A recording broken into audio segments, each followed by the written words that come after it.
This is group 406, and here's our presentation for MEA 106 Verification 1.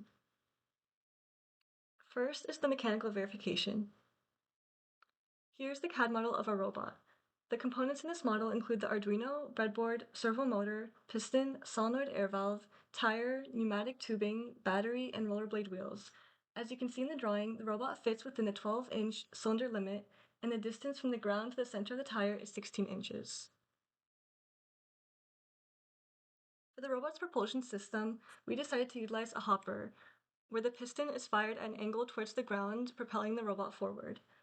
This design is simple and reliable, and the angle of the piston that produces the most efficient propulsion will be determined through testing. The robot steering system consists of a bell crank mechanism. The servo arm acts as a crank that rotates the linkages back and forth to turn the wheels.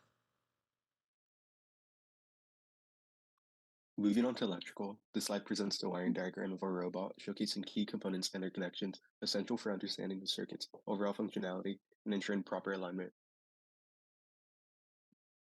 Following this, we highlight our robot's physical setup, emphasizing the secure mounting of wiring and pneumatic connections on the test board for stability and easy maintenance. Here we display readings from the read switch and magnetometer on the serial monitor. The read switch is toggled between 0 and 1, indicating off and on states, while the magnetometer measures orientation angles, varying as the board rotates.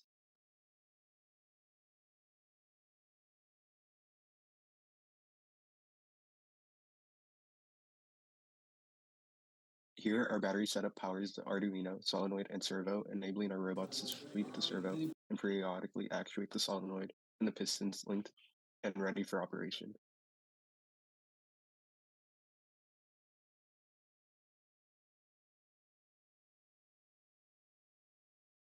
Moving on to controls verification, I've sketched out a simple plan for programming the Arduino board in the form of pseudocode. This will help us organize our thoughts before diving into actual coding. As you can see, our code includes things like setting up variables, creating functions, and deciding how to control the board using loops and conditions. This outline gives us a clear path for turning ideas into working code on the Arduino. This is what the setup of our Arduino board will look like. This is to make sure our pins are ready for input and output, and how we'll set up communication so we can see what's happening as we go. This part of pseudocode is to help us see where the action happens. We'll continuously read data from our sensors, figure out what it means, and decide what to do next. Then we'll control our output devices accordingly. Displayed here are the results of the calibration of our magnetometer. The left graph shows the uncalibrated raw data that was produced by rotating the magnetometer 360 degrees multiple times, while the right graph shows the calibrated data. This slide shows a characterization of the noise of the signal from the sensor after calibrating the magnetometer. We collected data at 3 different orientations. In the left plot, we have the signal as a function of time, while the right bar graph displays the average values that we found for each orientation. The values of the averages and standard deviations for each orientation are provided. Here we have the characterization of the drift in the magnetometer's signal.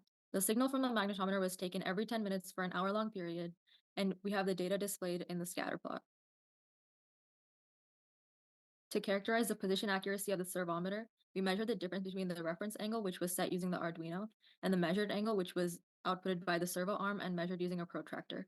This data was collected for 5 different angles, which were 45 degrees, 60 degrees, 90 degrees, 120 degrees, and 150 degrees. And the results have been displayed in the scatter plot.